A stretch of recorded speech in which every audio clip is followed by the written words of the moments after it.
Bonjour.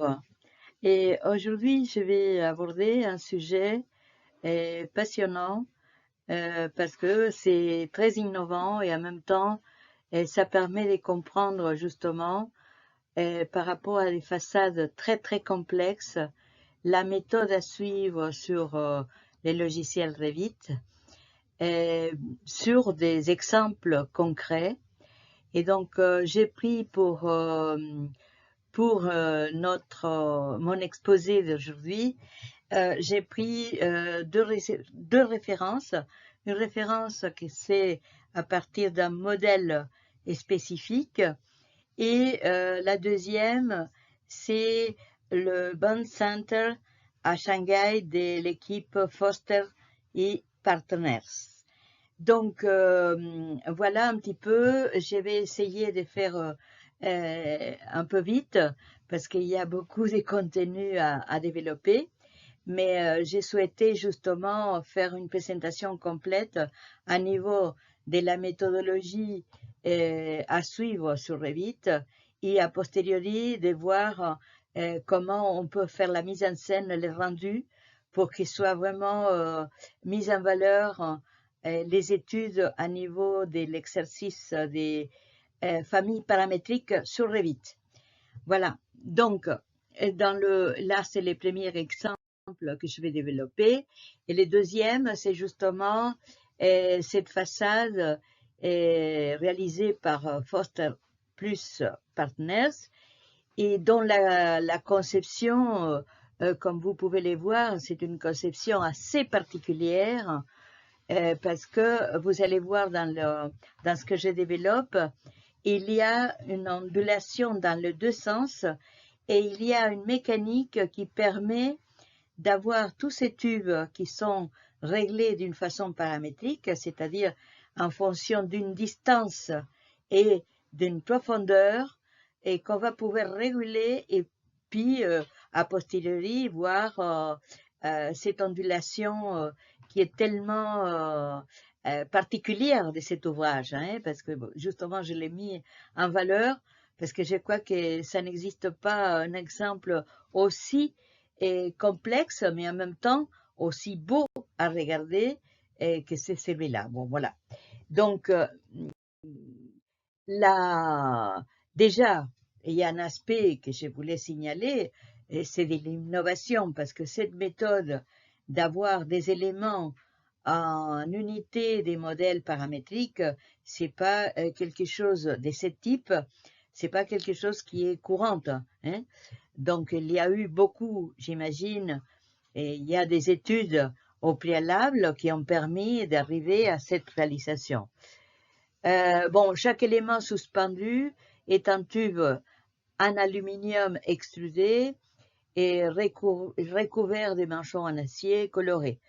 Et vous voyez que c'est une couleur, on dirait un peu dorée, un doré mat, et qui est l'expression aussi chromatique de l'œuvre et qui est recherchée à niveau de l'ouvrage général. Vous voyez, comme ça, c'est.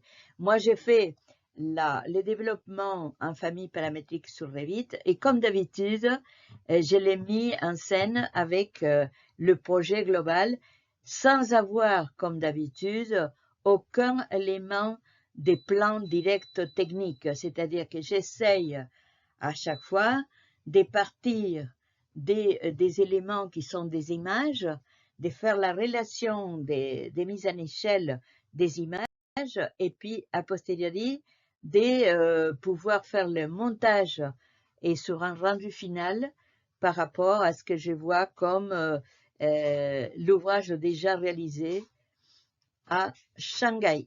Voilà, donc là je vais partir de la première, premier exemple, pardon, que je souhaite développer.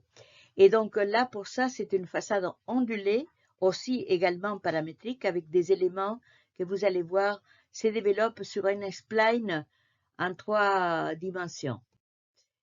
Voilà, moi, j'ai monté là, c'est pas un bâtiment, c'est un volume générique, parce que là, je n'ai pas pris un ouvrage en particulier, j'ai pris le système, hein, pour développer les systèmes. Donc, il y a 3 niveaux. Se développe sur 3 niveaux, mais on pourrait avoir la méthode, on pourrait l'avoir pour 20 étages également. Hein. J'essayais de simplifier pour vous présenter quelque chose que vous pouvez voir et par la suite faire votre exercice vous-même. Hein. C'est le but. Et mes présentations, c'est pas le but de dire voilà ce que j'arrive à faire moi-même. C'est de vous aider, vous, de pouvoir vous-même faire l'exercice et arriver à faire ce que je fais. C'est pour ça que j'ai, dans mes formations, la rétroconception, pour moi, ça devient un outil indispensable dans l'évolution normale pour quelqu'un qui veut travailler professionnellement dans notre métier. Voilà. Donc là, si vous voulez, moi j'ai pris une famille paramétrique, un modèle, et c'est à partir de ces modèles, j'ai travaillé avec des splines. Ces splines sont développés, comme vous pouvez les voir, en fonction d'un critère qui fait les tours, parce que c'est les façades hein, que je traite, donc qui font les tours de ces volumes. Donc, à partir de cette spline, je vais venir rajouter des points qui suivent la courbe de la façade. Et cette courbe-là, par la suite, je vais venir faire par subdivision, c'est-à-dire je vais faire la subdivision. Et dans la subdivision, je vais chercher d'avoir un nombre spécifique. Vous voyez que là, au départ, j'ai fait la spline avec un nombre de points. Et pourquoi j'ai fait des lignes à la verticale et horizontale? C'est parce que je souhaitais aligner, vous allez les voir par la suite, aligner dans les deux sens. Vous voyez, là, c'est aligné. Parce que après, j'ai fait la copie à la verticale, comme vous pouvez voir dans les modèles que je présente, et je fais la copie-coller dans tous les niveaux. Qu'est-ce que ça m'a permis? Ça m'a permis d'avoir un spline développé dans chaque étage, et à partir de cette spline, je peux créer la subdivision avec un nombre déterminé. Hein, un nombre déterminé pour avoir ces façades avec une trame, c'est moi-même qui définis les nombres, et c'est pour ça que je l'ai mis comme paramètre, parce que je peux dire 100 éléments, je peux dire 50 éléments, et c'est pour ça que c'est aussi également comme paramètre. Voilà, donc là je fais ça, étage par étage. Par la suite, je viens pour créer l'élément que je vais rajouter dans tous les pourtours de la façade, et cet élément, il est fait à partir d'un modèle générique spécifique, comme ici, vous les voyez. Vous connaissez les familles des modèles génériques adaptatifs, hein? C'est important. Le modèle que vous allez faire ici, c'est un modèle adaptatif. Pourquoi? Parce que vous connaissez très bien, c'est-à-dire à partir du moment où j'ai développé des splines avec une subdivision, je peux venir créer un modèle. Ces modèles avec des modèles, des points de référence paramétriques, et puis venir suivre la courbe, ce qu'on va voir là tout de suite. Vous voyez là, c'est des points qui ont été créés avec cette nouvelle famille, avec des références paramétriques. Et donc, à partir d'elle, je vais créer un modèle en reliant ces points. Et ces points, j'ai créé un volume, et ces volumes, c'est un volume, comme vous pouvez les voir, c'est une forme volumique. Vous savez qu'il y a soit une forme vide. Là, c'est une forme, c'est un volume en fait. Et l'épaisseur, je peux aussi les rendre paramétriques, parce que cet élément, je vais pouvoir les rajouter en façade sur la courbe en adaptant chaque point en fonction de la courbe que j'ai créée sur les modèles de référence, et par la suite, venir avec un modèle qui est déjà la lame en aluminium ou je ne sais pas quel matériau vous pouvez choisir. Évidemment, ce n'est pas n'importe quel matériau, mais ces matériaux, vous allez pouvoir les gérer aussi en fonction d'une épaisseur que à chaque fois, c'est vous-même, en fonction de la hauteur, en fonction de la structure, que vous pouvez les régler. Aussi, c'est un paramètre, c'est-à-dire que quand je définis l'épaisseur de chaque lame, je vais venir pouvoir le faire à partir des paramètres. Là, par exemple, j'ai pris l'épaisseur, une épaisseur de 20 cm, je crois bien, bon voilà. J'ai choisi une épaisseur qui soit logique par rapport au type de façade que je suis en train de développer. Et par la suite, vous voyez, je suis venue m'écoller point par point sur les splines, ce qui donne une forme que je peux modifier en tout moment. C'est-à-dire que la forme, à partir du moment où les modèles, je peux le modifier en fonction des paramètres, je peux venir et cette courbe, c'est une courbe que vous pouvez faire parce que vous, je dirais, il y a des options à l'infini, des modèles de courbes que vous pouvez choisir pour votre façade. Ce qui pour l'architecte, c'est un rêve, je veux dire, de pouvoir jouer avec des formes qui sont réalisables, évidemment, mais qui en même temps vous permettent d'innover ou de créer ou d'imaginer dans des courbes dans l'espace. Et là, vous voyez, j'ai fait la répétition. Il y a une fonction qui me permet de faire la répétition de ces modèles tout le long de la façade. Voilà. Et là, je règle les nombres. Vous savez, les nombres, on avait fixé les nombres comme paramètre. Donc, là, j'ai mis 80 comme j'aurais pu mettre. Et voilà les résultats. Hein. Et tout ça, évidemment, il doit avoir aussi un matériau qui est défini dans la famille. Hein, mais je ne vous apprends rien parce que je pense que les publics qui regardent mes vidéos, c'est un public qui a déjà averti par rapport à la méthode de travail sur Revit. Et voilà, et là, le jeu final, pour s'amuser aussi et créer et innover, je vais pouvoir avec chaque lame venir avec des points de référence, venir augmenter la hauteur, réduire la hauteur, ce qui va grossir l'épaisseur de la courbe.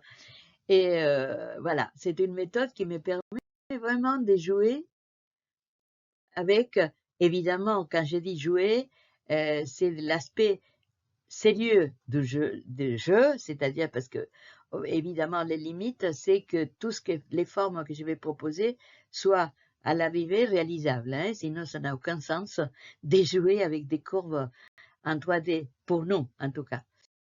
Et voilà, là, on voit bien comment un point, je peux l'amener vers le haut, vers le bas, bon, avec les flèches qu'on a de chaque point adaptatif. Voilà.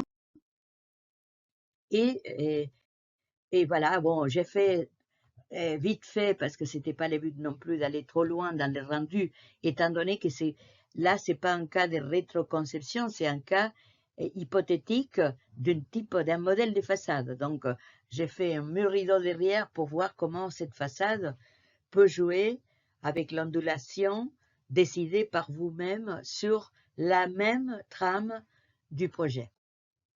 Voilà, voilà. Et ça, c'est les résultats, comment vous pouvez les voir sur ces petits rendus. C'est un rendu très simple, hein, et très vite, parce que l'intérêt n'était pas d'aller trop loin dans les rendus. Par contre, là, j'ai mis toutes mes toutes mes énergies pour me concentrer pour cette façade, parce que cette façade, c'est une merveille pour moi. J'ai jamais vu un travail aussi performant et avec des tubes qui se déplacent et qui font, parce qu'il y a un mouvement. Hein. Vous voyez, c'est une enveloppe une voile mobile composée de 675 éléments métalliques suspendus pour vous donner une idée, 60-75, et qui peuvent jouer avec les hauteurs. C'est-à-dire que c'est comme des rideaux, que quand ils se déplacent dans le rail, étant donné que la distance s'éloigne dans un sens, ça fait que la hauteur de chaque tube raccourcit. Vous voyez l'ondulation qui crée cet effet que nulle part vous pouvez trouver ailleurs que dans cet ouvrage.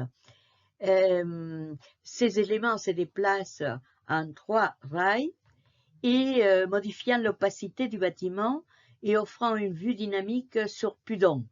C'est la localité là où il a été réalisé et implanté.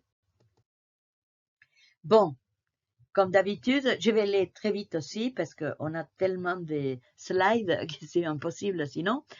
Et qu'est-ce que je fais? Je fais venir des images que j'ai trouvées par Internet avec une coupe, vous voyez là, et c'est avec ces éléments-là que j'ai joué pour proportionner la base des travail et je suis arrivée à un rendu final de l'ouvrage aussi, vous allez pouvoir. Donc, première chose, la construction de l'élément métallique. C'est là, je vais partir d'un élément métallique qui va être composé de tubes qui vont pouvoir se rallonger ou réduire la hauteur en fonction des paramètres toujours, que vous allez voir tout de suite, et à partir d'un cylindre. Au départ, c'est la construction d'un cylindre, comme vous pouvez voir. J'ai calculé grosso modo que le rayon était de 13 cm par rapport au visuel. Je peux bien m'avoir trompé, mais pas beaucoup. quelques millimètres, centimètres, mais mon œil il est déjà un petit peu averti par rapport aux échelles. Donc là, qu'est-ce que je fais? J'ai fait le rez-de-chaussée, premier étage, un niveau de référence. Et ces niveaux de référence dans la famille, j'ai créé un cylindre. Et ces cylindres, maintenant, parce que la hauteur que j'ai considérée pour pour les premiers modules, là, par défaut, c'est 5 mètres. Et ces 5 mètres, c'est un petit peu calculé par rapport à la hauteur totale des étages dans l'ouvrage des Foster. Donc, après, j'ai rajouté 30 cm parce que vous allez voir que chaque cylindre, il va jouer avec un intermédiaire qui est une forme qui est régulée aussi en fonction de la hauteur de chaque cylindre. Bon, là, qu'est-ce que je fais? J'aligne le tube au départ, c'est-à-dire que mon tube, il est réglé déjà avec ses niveaux de référence et les niveaux de base. Je répète, je fais copier-coller, c'est-à-dire que là, en tout, il y a 4 tubes. Et donc, j'ai fait copier-coller de chaque distance et j'obtiens les 4 tubes à la verticale. Mais maintenant, qu'est-ce que je dois faire? Par révolution, je vais créer ces modules intermédiaires que vous allez pouvoir visualiser parfaitement dans les rendus finaux. Donc là, c'est par révolution, j'ai créé ces modèles, je les fais par révolution, j'ai fait copier-coller sur les autres étages, et, très important, c'est pas là, c'est-à-dire que j'ai donné des paramètres des hauteurs. Les premiers paramètres s'appellent R1. C'est le premier, c'est la distance des 5 mètres par défaut que je vois, il s'appelle R1. Ensuite,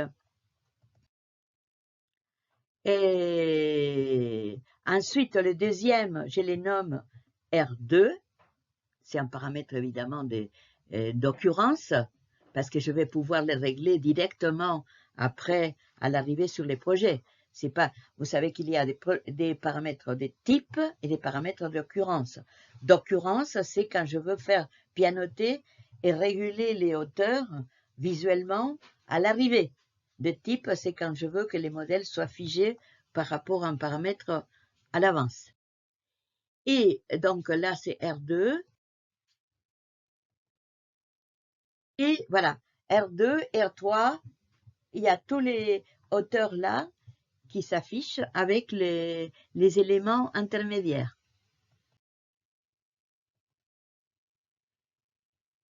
Donc, ces modèles-là, je vais les faire venir pour les faire jouer avec un modèle, avec un nouveau modèle adaptatif où je vais venir insérer. Hein, il y a une insertion des familles dans famille, c'est-à-dire que c'est des familles imbriquées. Vous connaissez les familles. J'ai constitué une première famille avec des paramètres. Je viens sur une nouvelle famille et cette nouvelle famille a d'autres paramètres. Donc, c'est une séquence qui est une succession des paramètres qu'il faut savoir régler, évidemment. C'est pas si facile. Moi, je le présente comme ça, mais j'ai travaillé beaucoup pour arriver là. Hein. Mais parce que c'était pas du tout. Moi, en général, j'arrive à les faire rapidement, mais celui-là, il m'a pris bien 3-4 jours d'essayer de faire des erreurs et des horreurs et revenir pour le faire correctement. Donc là, vous voyez, j'insère la famille, dans la nouvelle famille, avec un point adaptatif, parce que ces points adaptatifs, c'est celui qui va me permettre de les faire venir sur le projet final, sur la façade. Voilà. Donc, je nomme, c'est important quand vous faites des familles imbriquées, de respecter les noms des paramètres de la famille que vous faites venir pour qu'elle soit reconnue sur la nouvelle famille. Hein. Et c'est pas automatique. Quand vous faites une famille, vous créez des paramètres. Et ces paramètres, il faut les importer aussi avec les éléments sur la nouvelle famille. Sinon, ça va être n'importe quoi. Voilà. Et donc, j'ai fait là un nouveau modèle paramétrique. Et là, qu'est-ce que je vais faire? Parce que l'intérêt sur ces projets, et quand j'ai commencé, j'ai essayé de voir quelle était la logique à suivre pour que les tubes puissent se déplacer en hauteur. Hein? Pour que les tubes puissent se déplacer en hauteur avec la régulation que j'ai fait à niveau des paramètres R1, R2, R3, il faut que je travaille avec une distance de l'élément qui soit par rapport à un point. Quand la distance elle est plus importante, l'élément il monte. Et quand la distance elle se réduit, l'élément descend. Et c'est comme ça que j'ai arrivé à obtenir l'aspect cinétique du mouvement de l'objet. Donc là, vous voyez la distance, j'ai créé 2 points paramétriques et j'ai créé un paramètre des distances. Ces paramètres des distances, vous allez voir, c'est très important. Pourquoi? Parce qu'il va me permettre, vous voyez là, j'ai fait venir mon élément avec son point de référence, j'ai fait venir le deuxième point avec la distance, et c'est avec cette distance que j'ai joué quand je tire, comme c'était un fil, hein, je tire d'un fil et l'élément monte. J'ai réduit et l'élément descend. Cette distance, j'ai évidemment reconnu ici les paramètres R1, R2, R3, etc. Et en même temps, j'ai créé ces nouveaux éléments des paramètres de distance. Et vous voyez là, et justement, j'ai testé pour savoir si effectivement il y a toujours un aspect de tester quand vous faites les paramètres. Parce que si vous faites des familles imbriquées, que la première elle est fausse, bon, c'est la catastrophe, il faut tout refaire. Ce qui m'est arrivé, hein, parce que j'ai dû le refaire 10 fois. Bon, là, vous voyez, j'étire, ça vous les voyez en direct. J'ai réduit la distance, mon élément, et voilà. Et il va suivre, il va respecter ses mouvements. Et une fois que j'ai complété tout ça avec les matériaux, parce que j'ai essayé aussi que les matériaux soient en métal avec c'est une couleur chromatique un peu dorée, mais mat. J'ai essayé d'arriver au plus possible à la réalité de ce qu'est le matériau du projet. quoique c'était très difficile parce que tout de suite on passait à un doré trop prononcé, quoi. Mais bon, ça c'est des problèmes qu'on a toujours quand on définit des matériaux par rapport à un objet existant, hein. Tout ce qui brille n'est pas de l'or, comme on dit. Donc là, j'ai fait venir, là maintenant c'est la famille d'arrivée, c'est-à-dire que là je vais avoir la façade, vraiment, la reconstruction de la façade, comme vous pouvez voir là, avec des points, avec des splines, comme j'avais fait précédemment sur l'exemple que j'ai présenté. Et là, vous voyez, j'ai créé une spline à l'extérieur. Et à votre avis, pourquoi j'ai créé avec des points qui sont comme ça, avec une ondulation très asymétrique et très comme des vagues? Parce que justement, mon but, c'était de faire jouer les tubes après, à niveau des hauteurs qui descendent, qui montent. Et donc, l'effet d'avoir construit une spline, pardon, parce que c'est pas une polyligne, c'est une spline, avec des courbes et des points de référence, va me permettre, vous allez voir, après j'ai créé la subdivision comme d'habitude, comme je l'avais fait sur l'autre façade, ça c'est la subdivision en 100 éléments, j'ai créé 100 éléments, 100 éléments à l'extérieur, il faut que les nombres soient identiques de l'espline extérieure à l'espline intérieure, parce que sinon vos tubes vont venir n'importe comment. Il faut qu'il y ait une correspondance avec les nombres d'éléments que vous avez dans les deux splines. Et là, j'ai créé la base des 35 mètres, j'ai calculé à peu près, 35 mètres, c'est la base du projet. J'ai créé les deux splines tout autour, les subdivisions et avec 100 éléments. Là, vous voyez bien en 3D ce que je viens de vous dire. J'ai créé la spline, vous voyez la distance et comment la distance est, et c'est vraiment créer vraiment le mouvement de tous les tubes parce que c'est cette distance qui va faire l'ondulation et les changements des hauteurs de chaque élément des verticales. Là, vous voyez, je continue. Et là, je fais venir. Là, j'ai fait venir mes éléments. Vous voyez là les tubes qui sont venus déjà accrochés à chaque spline avec la distance que j'ai modifiée à chaque fois. Et c'est ça qui permet là d'avoir l'ondulation, que c'était le but final que je voulais. Par contre, il y a 3 splines parce qu'il y a 3 rails avec la même chose, avec les mêmes éléments.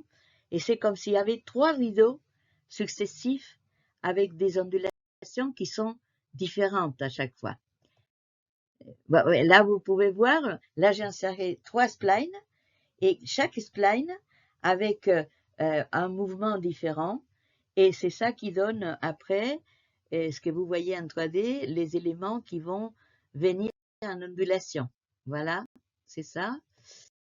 Et voilà les résultats en modélisation en 3D sur Revit. Et voilà, donc là, vous pouvez les voir de tous les côtés. Et moi, j'essaye toujours que, quand je regarde l'objet, parce que on s'habitue à un point de vue. Et ça, c'est un grand défaut qu'on a en général quand on travaille sur un projet. Parce que si les projets, c'est global, hein, d'autant plus que celui-là, il est de tous les côtés. On peut le regarder de tous les côtés. Il n'y a pas un côté caché et tout ça. Donc, c'est très important de les voir avec une vue, disons, visuelle au rez-de-chaussée, comme un vol d'oiseau, de tous les côtés. C'est ça l'intérêt aussi. Voilà. Et là, je l'ai fait pivoter pour regarder. Et comme vous pouvez voir aussi, j'ai créé un mur rideau derrière pour avoir, parce que la façade, ces éléments de tube, évidemment, ils vont créer des éclairages qui sont très agréables à l'intérieur, mais il faut avoir aussi, disons, une barrière à l'extérieur. Hein, on ne va pas laisser les tubes et rien. Donc, j'ai créé un mur rideau. Alors là, je n'ai pas les connaissances parce que je n'ai pas des données pour savoir la trame, etc. Mais j'ai créé un mur rideau avec une partie vitrée, une partie des minots comme tous les bâtiments qu'on connaît. Et non seulement ça, sinon que j'ai dû reconstruire aussi, comme vous voyez dans cette perspective. Je ne vais pas m'attarder à tout, parce que ça a été aussi assez complexe pour créer, parce que je voulais arriver au rendu de l'ouvrage global. J'ai dû créer la base. Vous voyez que la base, c'est aussi comme un plateau qui monte in crescendo vers les côtés. Hein? Et donc, mais c'est irrégulier, c'est pas une courbe. Hein? Donc, qu'est-ce que je fais? J'ai créé des profils. Bon, les profils, je les fais pivoter. Bon, c'est la méthode qu'on peut suivre sur Revit pour tous les autres, pour la conception en général. Et en haut, vous voyez, il y a comme deux anneaux qui couronnent les tout. Et ben, j'ai reconstitué, j'ai quoi, avec les proportions assez proches de la réalité. Donc voilà, là c'est les tout premiers rendus que j'ai fait, avec déjà tous les éclairages. Et j'aurais pu arriver plus loin, mais je n'avais pas le temps vraiment. Je voulais faire la présentation, mais j'aurais pu voir aussi une image de nuit, parce que c'est magnifique, c'est extraordinaire. C'est comme un bijou. Quand vous voyez ça doré avec les petits points de lumière derrière, c'est extraordinaire. C'est vraiment un œuvre fantastique. Hein. Et voilà, là, pareil, vous voyez l'autre vue de l'autre côté. Bon, là, j'essayais de venir avec une image de l'existant, mais je n'étais pas trop loin là, parce que je voulais voir un peu qu'est-ce que ça donnait à niveau de l'image finale. Mais cette image finale, il aurait fallu la traiter beaucoup plus pour qu'il y ait une harmonie entre l'image que j'ai choisie, que c'est une image réelle de l'emplacement, et les montages en 3D de mon objet, de mon projet. Pas de mon projet, sinon de la rétroconception du projet de Foster.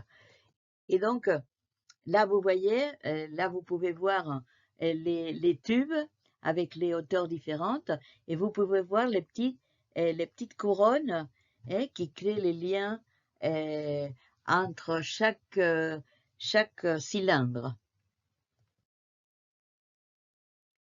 Voilà. C'est-à-dire que là, j'ai une autre vue, un rendu aussi de l'image, sans faire le traitement d'image des fonds, et laissant juste mon rendu par rapport à l'œuvre. Et alors, les conclusions qu'on peut obtenir par rapport à ça, moi, ce que j'ai souhaité, évidemment, c'est vous montrer les processus à suivre dans la conception des façades, de ce type de façades paramétriques ondulées sur Revit.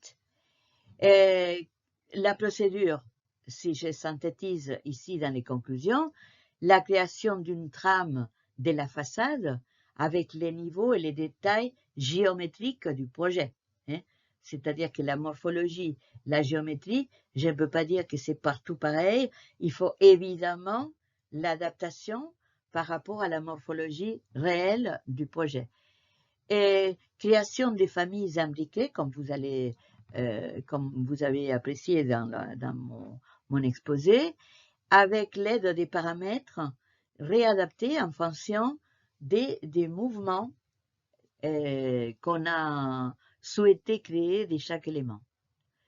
La définition évidemment des matériaux, et l'insertion finale du projet, et la validation moi-même personnelle de cette rétroconception en faisant jouer différentes hauteurs, en faisant jouer des distances différentes, et en reproduisant en fait les rails et les mouvements que Foster il a proposé pour cet ouvrage. Et voilà, en fait, la fin, j'ai fait la mise en rendu de la façade et créé en harmonie avec le reste du projet. Bon, j'espère que ça vous a plu. Et c'est bien si vous mettez voilà un petit pouce pour dire que j'aime. Mais si vous n'aimez pas aussi, vous pouvez me dire, écoutez, ce que vous avez présenté, ça ne me convient pas du tout dans les commentaires. Et par contre, j'accepte ça si à côté on me dit comment vous les faites. À ce moment-là, j'accepte toutes les critiques. Alors, vous pouvez consulter comme d'habitude mon site internet. Vous avez tous mes coordonnées, me contacter, même si c'est pour poser des questions, c'est pas pour faire une formation régulière, pour poser une question. Moi, ça me plaît parfois d'avoir les défis des questions et pouvoir moi-même répondre en direct. Voilà, merci beaucoup et j'espère à bientôt. Au revoir.